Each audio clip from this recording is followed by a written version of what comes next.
Dans le centre-ville d'Addis Abeba, la fête bat son plein. Hommes, femmes, enfants et militaires, des milliers de personnes dansent et brandissent les couleurs nationales devant un parterre d'officiels. Tous célèbrent le grand barrage de la Renaissance éthiopienne, le GERD. Je suis très heureuse d'être ici aujourd'hui pour soutenir l'achèvement du barrage de la Renaissance, construit dans l'unité. C'est un jour dont je suis fière en tant qu'Éthiopienne. Un ouvrage aux proportions impressionnantes, 1,8 km de large et 145 mètres de haut. C'est une étape majeure dans l'ambitieux projet hydroélectrique du pays. Construit sur le Nil bleu près de la frontière soudanaise sur une période de 14 ans, le GERD a été officiellement inauguré ce mardi 9 septembre. Les manifestants ont scandé des slogans patriotiques pour célébrer ce que les autorités présentent comme le plus grand barrage hydroélectrique du continent. On nous disait que nous n'avions pas le droit de le construire. Mais nous l'avons fait.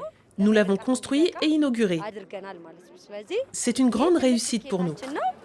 Le barrage est devenu un symbole de l'autonomie nationale malgré des années de tensions avec le Soudan et l'Égypte. Cette dernière a adressé une lettre de protestation au Conseil de sécurité des Nations Unies, qualifiant le GERD de mesure unilatérale violant le droit international. Placés en aval du barrage, les deux pays s'inquiètent de la sécurité de leurs ressources en eau.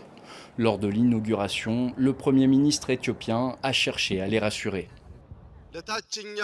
À nos pays frères situés en aval, l'Éthiopie a construit le grand barrage de la Renaissance pour apporter la prospérité, illuminer la région et changer l'histoire des peuples noirs, non pour nuire à aucun de nos voisins.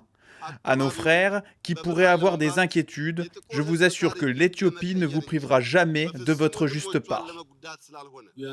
Des dizaines de chefs d'État et de gouvernements africains ont participé à l'inauguration et exprimé leur intérêt pour importer la production électrique éthiopienne. Le Sud-Soudan et le Kenya ont d'ores et déjà annoncé leur intention de signer un accord pour recevoir de l'électricité produite par le GERD.